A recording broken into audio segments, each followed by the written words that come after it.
7 ildə keçməyən samanaqları 2-3 ayda necə sağaldırıq? Gəlin baxaq. Artıq çox qəşəng olub üzüm, əlimi vuranda falan, tonal krem istifadə edəndə hiss artıq çıxmır, yəni o tonalinin altından da görüntülər.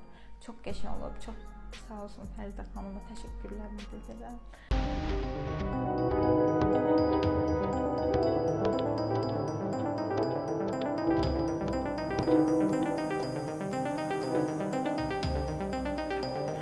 Thank you.